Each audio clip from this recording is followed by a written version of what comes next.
Cinematório na 23ª Mostra de Cinema de Tiradentes.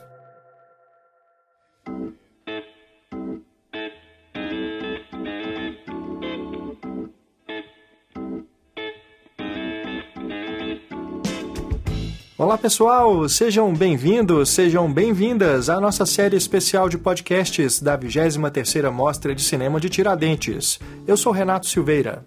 E eu sou Kel Gomes. O Cinematório cobriu toda a Mostra de Tiradentes, que aconteceu de 24 de janeiro a 1º de fevereiro de 2020.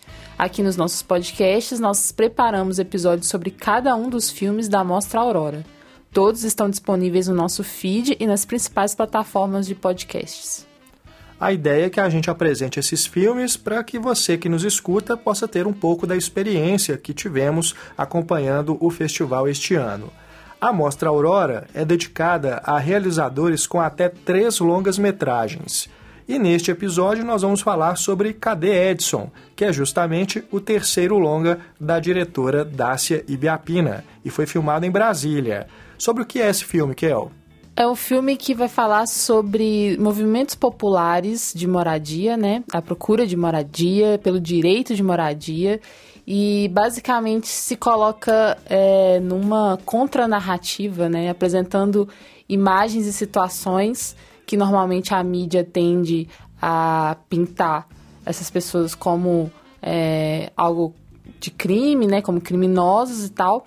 E aí esse filme vai mostrar uma contranarrativa mesmo, mostrando pra gente a partir do Edson, que é o personagem que ela elegeu para nos guiar nesse assunto, né? Porque ele é uma das principais lideranças do movimento de resistência popular, né? O MRP. Isso, do movimento de resistência popular. E então ela parte da história dele para poder falar de algumas lutas específicas lá em Brasília, né? Uhum. E o que impressiona muito mais, assim, são o quanto que as imagens são fortes, né? Sim. Imagens de desocupação, em que a polícia atua para tirar essas pessoas dos lugares que elas ocupam. É como se fosse imagens de guerra, assim. Então, eu acho bem interessante que é esse movimento mesmo, de usar imagens que são oficiais, né? São imagens próprias da polícia e do Estado, só que em outro contexto, assim, mostrando um outro lado. O que seria mostrado por eles como algo que está sendo combatido, conquistado, né, por eles, tirando criminosos de uma invasão, aqui a gente vê de uma outra forma. A gente vê o quanto que esses policiais, na verdade, são praticamente um serviço de extermínio de pessoas que estão simplesmente lutando por um direito básico que é de moradia. Exatamente, um filme urgente, porque a questão da moradia ela é uma pauta recorrente no nosso dia a dia, né? Em qualquer cidade que você esteja. O filme da Dácia foi feito em Brasília, né? Sobre uma situação local, mas que pode ser estendida a qualquer lugar do Brasil, principalmente aos grandes centros urbanos, né? Então, um filme que realmente é um dos mais pulsantes que a gente viu em Tiradentes, porque traz essas imagens fortes e muito bem orquestradas ali nessa contraposição, né, que a Dácia faz, colocando essas imagens ditas oficiais, né, esse discurso oficial, com as imagens que ela produziu junto com a equipe dela, junto ali dos acampamentos, né, junto com os moradores. Bom, para a gente saber um pouco mais sobre como foi a produção desse filme, como que ele surgiu, nada melhor do que a gente ouvir a própria Dácia. Então, na nossa série de podcasts, a gente traz entrevistas com os realizadores dos filmes da Mostra Aurora e agora a gente vai escutar o bate-papo que a gente gravou com a Dácia lá em Tiradentes, para que vocês possam saber um pouco mais sobre os bastidores desse longa-metragem. Cadê Edson? Dácia, muito obrigado pela entrevista, seja bem-vinda ao nosso programa. Bom, para início de conversa, Dácia, fala pra gente quando que surgiu a ideia, a proposta ou a vontade de fazer esse filme Cadê Edson? Eu acho que essa vontade de fazer filme é antiga. E a cada filme ela só se renova, né? O Cadê Edson, ele surge em 2012, quando eu fui acompanhar em uma noite o MTST do DF ocupando um terreno na cidade de Ceilândia, né? Porque o DF, além de ter Brasília, tem as outras cidades que ficam mais ou menos a 15, 20 quilômetros, 30 de Brasília. E ao mesmo tempo elas pertencem e não pertencem, né? Eu acho que essa questão da moradia em Brasília tem um trauma original, né? Que é quando tem a inauguração de Brasília, as pessoas que foram chamadas para construir a obra, né? Que receberam o título de candangas e tal, que na época era meio pejorativo, e que seriam pessoas que vieram aqui para ser peão de obra. Uhum. E depois, quando inaugurou, 21 de abril de 1960, essas pessoas deveriam sair de Brasília. Voltem lá para de onde vocês vieram, né? Então, isso foi traumático. E quando as pessoas chegavam e eram contratadas para trabalhar nas obras, elas tinham que assinar um termo se comprometendo a ir embora quando terminasse de construir. Então, isso é um trauma original, né? Um pecado original. E isso repercute até hoje, né? Então, o plano piloto era para ser o exemplo de modernidade e permanece assim como um espaço limpo, organizado, belo, com a arquitetura de Niemeyer, os jardins de Burle Marx, etc., e onde moram essas pessoas que são classe trabalhadora, que não são funcionários públicos ou são funcionários públicos em funções que pagam mal, que pagam pouco. Essas pessoas não podem morar no plano piloto, porque é muito caro morar no plano piloto. Uhum. E aí elas moram nessas cidades e algumas não têm moradia, porque para você tem a questão do lote, para você conseguir um lote, ou você compra, mas se você é desempregado ou tem problemas financeiros, você não tem grana para comprar um lote, você pode entrar em listas para você tentar conseguir através da política pública, Minha Casa Minha Vida e outros programas. E aí sempre pergunta, quanto tempo de Brasília você tem? Então essa pergunta, tem esse conceito tempo de Brasília, que foi trabalhado até por uma pesquisadora, o que significa quando te pergunta quanto tempo de Brasília você tem. Eu tenho 26 anos de Brasília.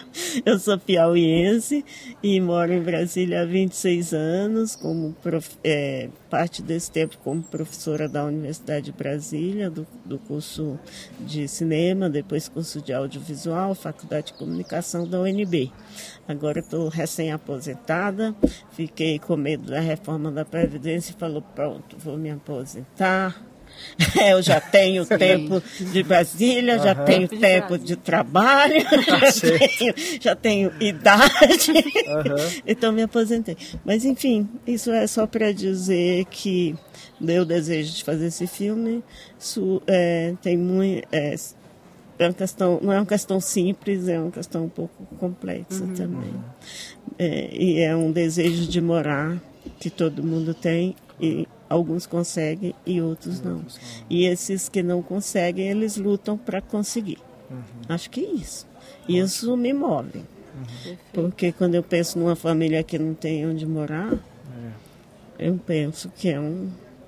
e essa coisa da história, a história oficial, né, tá sempre contando como que Brasília foi construída, mas é sempre assim, né, essa coisa do plano e tal, de como se planejou aquela cidade, a arquitetura, isso que elas estão muito bem, assim, né, essa coisa.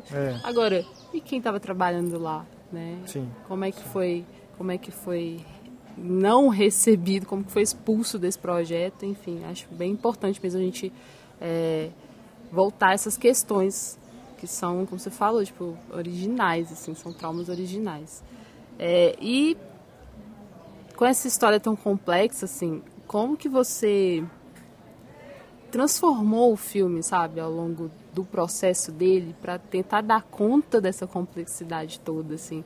E nesse contexto que a gente está de transformações no país, né? Porque o filme mesmo tem momentos ali de 2012, depois a gente vai para 2018, né? Então é um filme que a gente sente que ele tenta dar conta desse processo todo que todos nós vivemos, né, de algum modo. Eu acho que o filme não dá conta. Ninguém dá conta de explicar o que a gente está passando nesse país agora. É muito complicado. Impossível mesmo. Então, eu acho que o filme... eu escolho trabalhar com o cinema, com o documentário, porque eu acho que não basta fazer o discurso. Aqui hoje eu estou no papel de discursar, né? Mas eu gosto de mostrar no filme as experiências, como é que essas pessoas vivem, como é a vida delas, o que elas pensam, como é que elas lutam, quais são as ferramentas que elas usam. E isso, do meu ponto de vista, está inscrito nos corpos, né? E eu quero que esses corpos possam estar na tela para que eu, com meu corpo, possa olhar aqueles corpos e falar, são pessoas, é gente, né? É gente. Então, eu acho que isso que me move muito em relação ao documentário.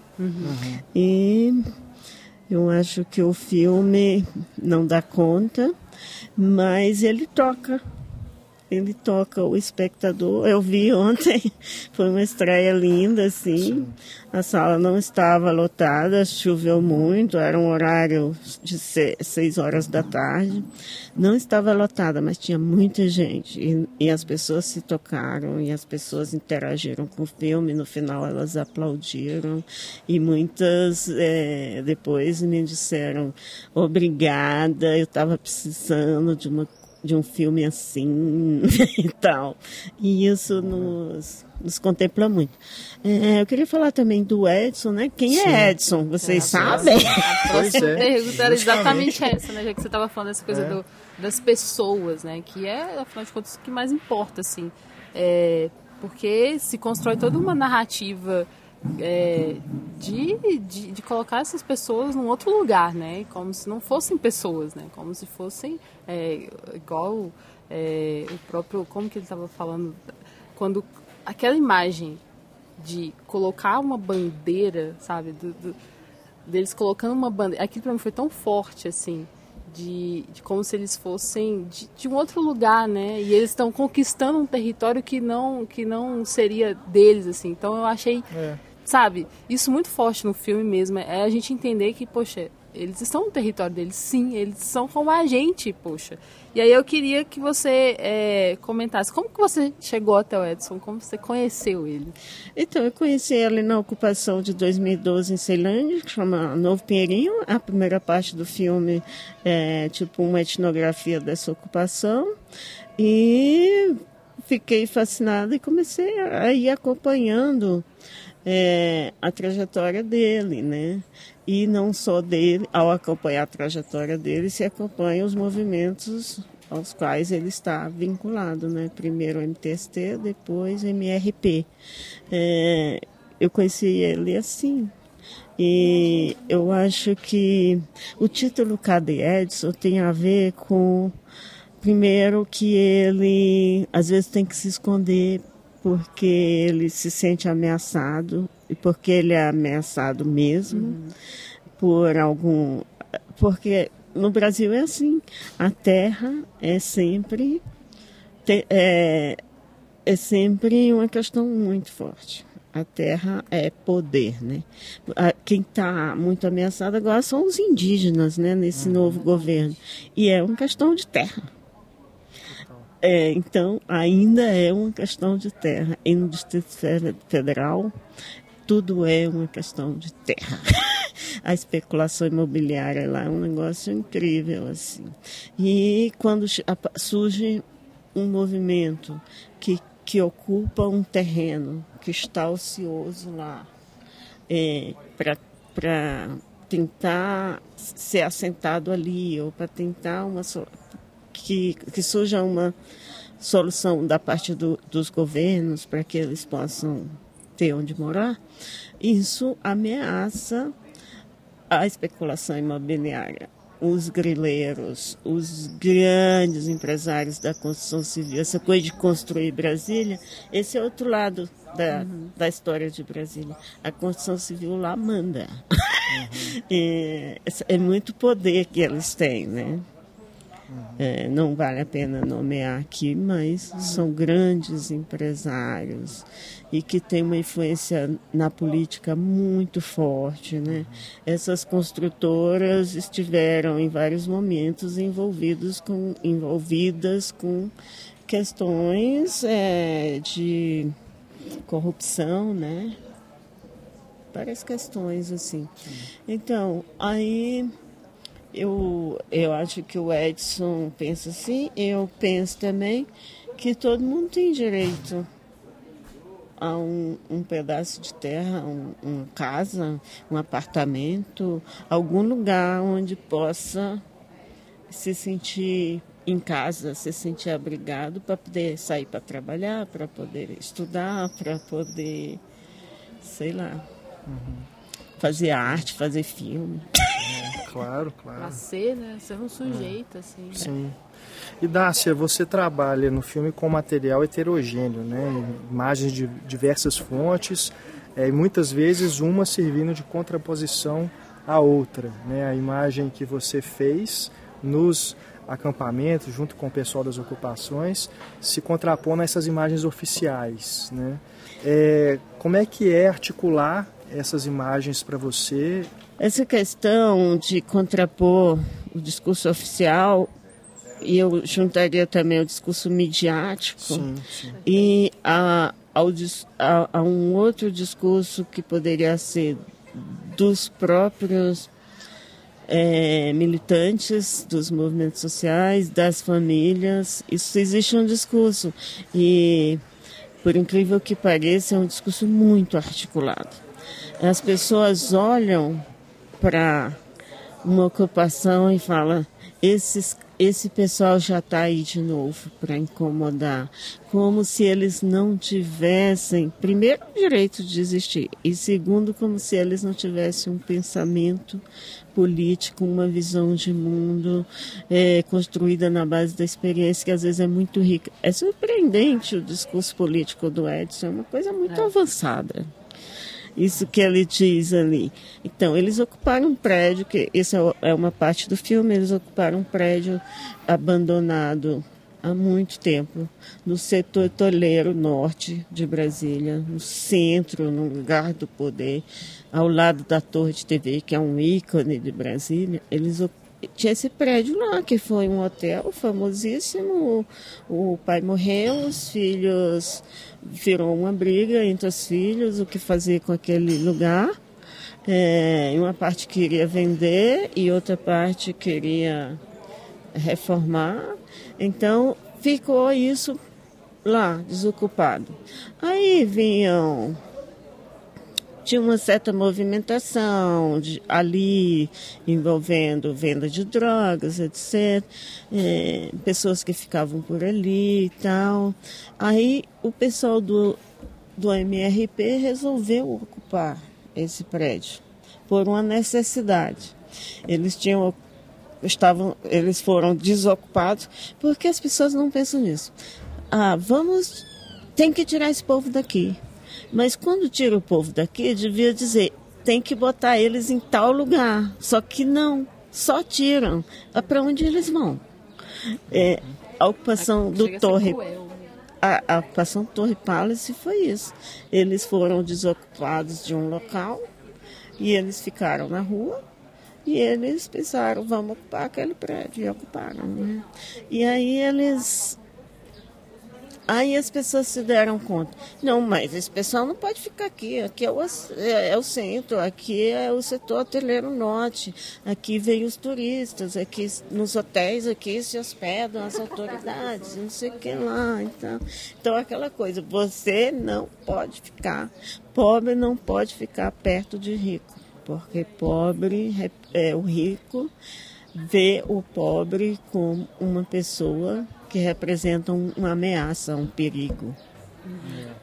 Então, o filme é muito sobre isso, dessa impossibilidade que em Brasília é muito maior, né? Porque tem essa coisa do plano piloto e o que tem em volta, então o lugar deles é lá, não é aqui. Então, tem muito isso. Qual é mesmo a questão? Não, é articulando, né? Como é que foi trabalhar na montagem, né? Então, essas imagens. Sim, essa sua pergunta é super importante. Porque contrapor o discurso do movimento e o discurso midiático e o discurso governamental, estatal, institucional.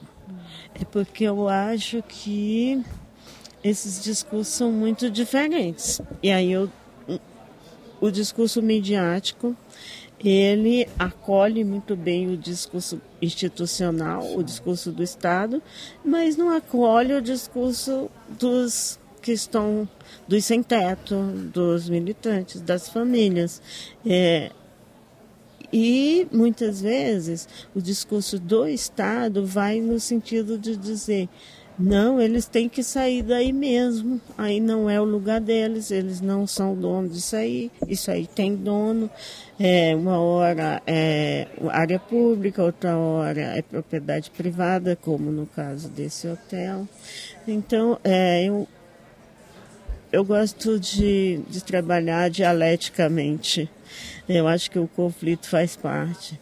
Eu acho que a gente só pode avançar se a gente ouvir diferentes grupos de interesse para ver como se pode construir uma política pública que seja a possível e a melhor naquele momento, né? Então, eu faço esse filme para mostrar isso. Também para mostrar a desigualdade. Então, numa ocupação, quando chega a polícia, e na desocupação do Torre Palace, por exemplo, ao fim e ao cabo, tinham 17 sem-teto ali, totalmente desarmados. E vem um aparato policial, assim, que tinha 1.000 homens, BOP, tudo que você possa imaginar, 2 helicópteros, mais os bombeiros, mais todos os caveirões da polícia, jatos de água, para tirar 17 pessoas de um prédio. As desigualdades são várias, né? E aí eu acho que é preciso mostrar isso. Esses filmes que eu faço, às vezes as pessoas falam assim, pessoas que moram em Brasília, quando vê o filme, falam assim: mas onde era que eu estava? Eu não vi isso. Gente, como pode acontecer isso e eu não vi? Porque a mídia não mostra. Ela só mostra o que é de interesse mesmo. E a gente aqui de Minas Gerais, isso não chega, né? Acho que acaba ficando muito localizado e a mídia aqui não absorve isso. E no âmbito nacional, os veículos que pegam uma cobertura que chegam a todos os outros lugares, esconde. Né? Esconde muito. Ou quando mostra uma quando versão vê o filme, deles. a gente se assusta também de ver assim, caralho, isso aconteceu, né? Aqui no nosso país há tão pouco tempo. Né, e a gente não sabia disso. Então, por falar em Minas Gerais, eu estou aqui na Mostra de Tiradentes e aconteceram recentemente as enchentes aqui, sim, né? Sim. E isso atingiu muitas pessoas e isso aumenta o número de pessoas desabrigadas, sem casa. Sim. E aí me incomoda um pouco que eu acompanhei o discurso teve uma reunião que tinha governador, ministro da infraestrutura, prefeito das cidades que foram mais atingidas, e o discurso era assim: vamos todo o esforço do nosso governo para fazer ajuda humanitária a essas pessoas e tal. Vamos liberar o Bolsa Família, vamos liberar o FGTS, vamos prestar ajuda humanitária, os voluntários, as doações. Eu acho que isso é muito importante. No momento de desespero, a ajuda humanitária é essencial, mas eu não vejo os governos dizerem: em seguida nós vamos resolver como esses desabrigados vão ser abrigados. Vamos escolher uma área que seja segura, que não seja área de risco. Vamos traçar uma política pública para que essas pessoas tenham esse pedaço de terra para construir suas casas, que elas tenham um financiamento que elas possam pagar ao longo do tempo, para que elas possam ser... Elas precisam não é só de cobertor, de remédio, de vacina, elas precisam de casa. São mais de 30 mil pessoas, pelo que eu fiquei sabendo. Fora aquelas pessoas, aquelas famílias que perderam seus entes queridos, que estão enlutadas. Então, não basta esse negócio de campanha do cobertor. É preciso campanha da casa, da moradia. Exato, perfeito. Isso é que tem que ser pensado de fato, assim, que é uma coisa de longo prazo também, né? Não é só dessa ajuda imediata, é pensar também agora, a partir disso, né? Darcia, para a gente... E dando uma finalizada aqui no nosso bate-papo, você acredita no cinema político como algo mais que uma ferramenta de denúncia? Você acha que o cinema ele pode mudar um país? Eu acho que não. O cinema não tem poder para mudar nada, eu acho. Ele pode contribuir com a memória política do país. Acho que esse momento é muito importante. O cinema está registrando, construindo narrativas, interpretando a situação que a gente está vivendo, que é uma época de muitas imagens, mas muito efêmeras, né? Tu fala assim, mas vocês vão de novo filmar Sem Teto? Já tem tanto filme sobre isso. Todos Sem Teto estão tudo com o celular na mão, postando seus filmes. Mas eu acho que essas imagens dos celulares, elas podem desaparecer. Basta você perder seu celular. Ah, mas está na nuvem, não sei o quê. Eu acho que a gente...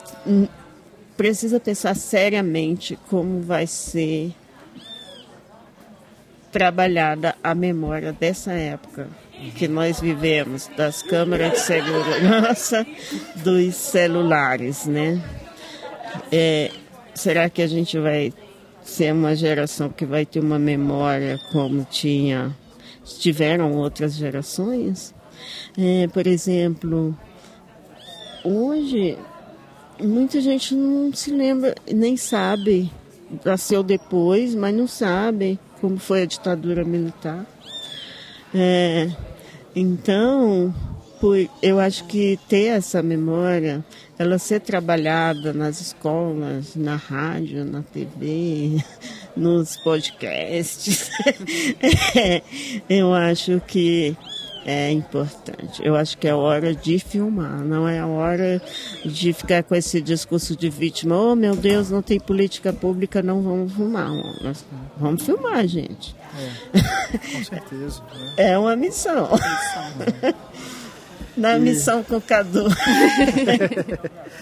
E uma última pergunta, Darcia. Esse é o seu terceiro longa, mas você tem uma trajetória imensa, né, com o cinema.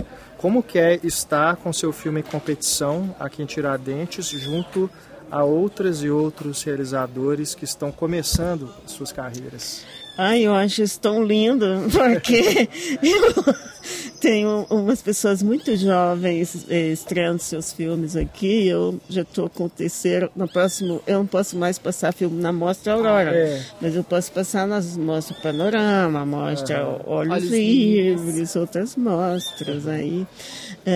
Eu posso vir para um debate sobre o cinema político, cinema das mulheres, cinema dos sem-teto. Acho que a gente precisava fazer, inclusive, alguma coisa com esse acervo, porque já tem bastante material sobre os movimentos pela moradia, né? Então, acho que isso dá um bom debate, um bom curso, um bom acervo. Aí, eu acho legal. Eu acho que o jovem é que pode mudar realmente, porque ele não tem talvez os mesmos traumas dos mais velhos e tem uma energia muito grande. Então eles têm muitas ferramentas, né? Essas ferramentas digitais todas. Eu acho que eles podem fazer muitas coisas e eu fico orgulhosa de poder estar apresentando filmes junto com eles. Eu acho que não é uma competição, para mim não é uma competição, é um ajuntamento de filmes que a gente pode construir muitos diálogos a partir desse conjunto de 8 filmes da Mostra Aurora, eu acho. Eu acho que cada um tem uma linha. Tem outros filmes que poderiam estar nessa mostra que não estão, mas não é porque esses 8 são os melhores, é porque foi escolhido uma forma de agrupar, reunir esses filmes, que é essa questão, a imaginação como potência, né?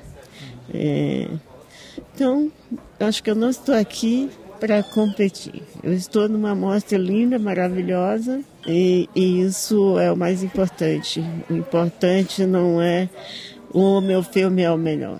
O importante é que eu estou na melhor mostra. Melhor mostra de Tiradentes. Muito bom.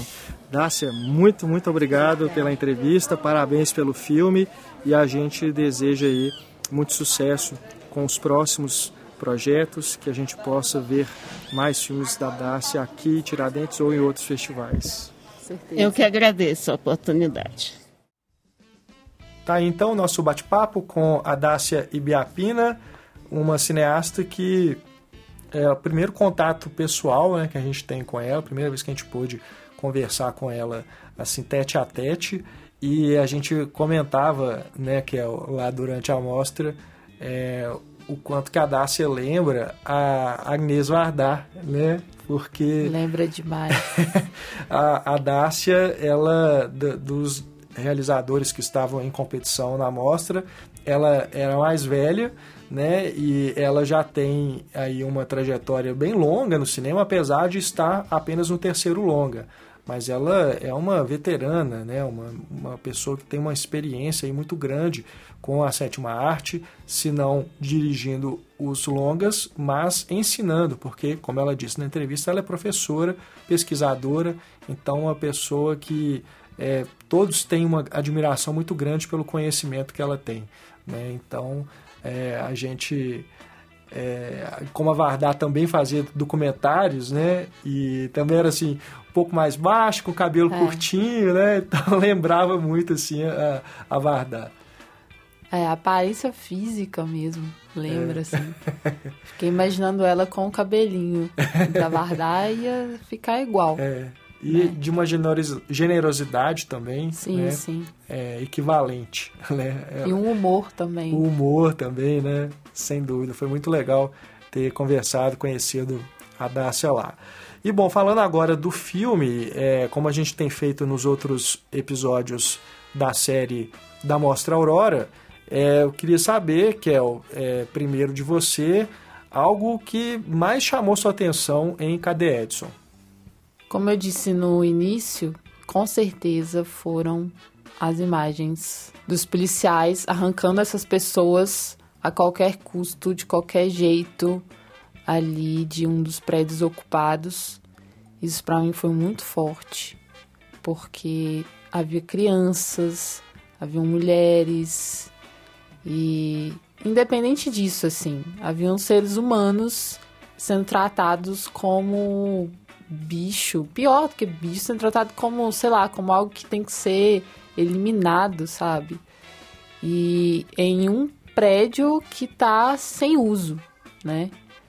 Tá completamente abandonado e essas pessoas, elas são retiradas dessa maneira, assim. Então, aquela imagem que eles estão na cobertura do prédio e que aí os policiais chegam com os helicópteros, né? Aquilo, pra mim, assim, foi, sabe, bem pesado, porque, como eu falei, parece imagem de guerra e, de certa forma, é uma guerra, né? Só que é uma guerra que a gente não acompanha diariamente, né? Mas essas pessoas que estão na luta por moradia, elas estão vivenciando isso sempre.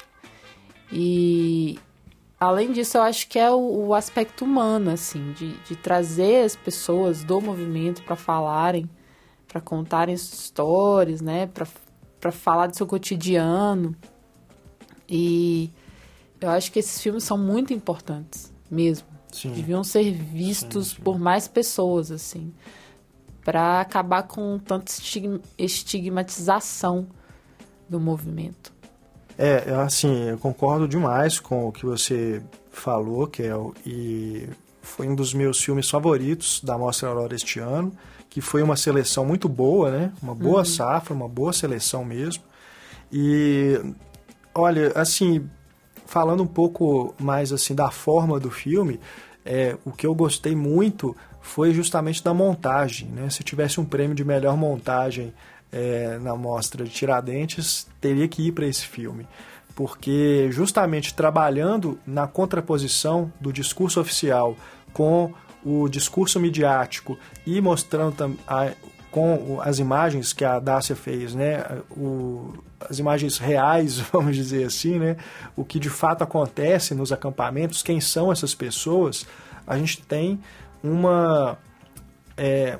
panorama, né, da situação que essas pessoas vivem, o quanto que elas são discriminadas, né, e criminalizadas. Então, por exemplo, uma coisa que é interessante é quando você percebe que um policial fala que as crianças da ocupação eram feitas reféns lá dentro, né? E aí você vê as imagens que a Dacia faz das crianças, brincando, né? Vivendo livremente ali dentro das ocupações. Tem muitas imagens de crianças no filme. Isso eu achei bem interessante, que é, com certeza, uma forma de você pontuar isso. Peraí, reféns? Vítimas? Não é assim. Uma outra cena legal também, que se destaca ali pela montagem, é quando ela coloca a cena da Dilma acendendo a tocha olímpica, né, porque parte do filme se passa durante a preparação do Brasil para os Jogos Olímpicos. Então ela junta, né, essa imagem da Dilma acendendo a tocha, que iria começar a circular, e depois, em sequência, entra uma imagem dos manifestantes ateando fogo nos pneus para fazer um bloqueio, né, um protesto na rodovia. Então achei também assim, uma coisa muito legal que foi feita ali na montagem, né, da Dacia com a sua equipe. Parece que a montagem ela sempre está apontando para as contradições, né? Sim, sim. E sem falar nas próprias participações do Edson, né, durante o filme, quanto que a figura dele é humanizada, não é? Já que a polícia e o Estado e a mídia tentam colocá-lo como uma pessoa que é criminosa, um terrorista, né? E o filme vai na contramão disso, para mostrar que é uma figura humana muito inteligente, como a Dacia bem colocou na entrevista, e que tem essa visão e articulação política muito avançadas, né? Então, uma coisa que é interessante do filme também nesse ponto é como que ele coloca, inclusive, um questionamento do próprio Edson, né, sobre o que são esses movimentos, porque tem um momento que ele fala que saiu do MTST e foi para o MRP. Né? Então, houve ali uma discordância de ideias e ele faz essa mudança. E isso está no filme. né? Ou seja, não é uma coisa assim panfletária de um movimento ou da esquerda, vamos dizer assim. É um filme que coloca alguns questionamentos também, né? Isso eu achei bem interessante de ver. É um filme que, como a gente disse também na entrevista, é bem heterogêneo nas imagens que ele apresenta, porque tem várias fontes dessas imagens, onde elas foram captadas, onde elas foram produzidas, mas, ao mesmo tempo, é um filme que, em determinados momentos, ele segue um estilo mais tradicional, de entrevistas, de contextualização, de mostrar o que está acontecendo. Então, ele não é didático em excesso, ele é didático na medida em que é necessário colocar as informações para o espectador e deixá-lo a par do que está sendo mostrado ali, né? Então, acho que a Darcy fez realmente um bom trabalho. É um filme que precisa ser visto e a gente torce para que ele circule bastante, não só em outros festivais, mas que também possa ser visto em exibições públicas, né? Porque é um filme necessário para que a população veja e saiba mais o que está acontecendo aí nesses lugares que a gente talvez num primeiro momento tenha uma imagem distorcida justamente pelo que a mídia e o discurso oficial aí dos governos, da polícia, etc., nos apresenta, né? E eu recomendo que vocês também vejam 2 filmes que dialogam muito com o filme da Dácia, que é Chão, da Camila Freitas, e Era o Hotel Cambridge, da Eliane Café. Era o Hotel Cambridge a gente também viu na Mostra Tiradentes, e eu me lembro que foi uma das sessões mais catárticas. Sim, assim. foi muito bom. Um grande filme mesmo. É um dos melhores filmes brasileiros, assim, que eu me lembro de ter visto recentemente, sabe? Então, recomendo demais que vocês vejam, porque também fala da luta de moradia, só que aí de um outro ângulo, assim, né? Tipo, fazendo uma mistura entre documentário e ficção bem interessante, muito forte. E Chão também tem uma outra proposta, mas também muito boa, de acompanhar mesmo o cotidiano dessas pessoas em seu tempo, sabe? Em planos muito bem realizados. Então fica aí a dica para esses 2 que conversam muito com o filme da Dácia. Então é isso, gente. Esperamos que você tenha gostado desse episódio. Não esquece de ouvir os outros da série especial com os outros filmes da Mostra Aurora e também Até o Fim, da Glenda Nicásio e Ari Rosa. E também nos siga nas redes sociais, Facebook, Twitter, Instagram, que a gente publica conteúdos diversos por lá. Também estamos no Spotify e no YouTube. Tchau, gente. Até a próxima. Um grande abraço, pessoal. Até mais. Tchau.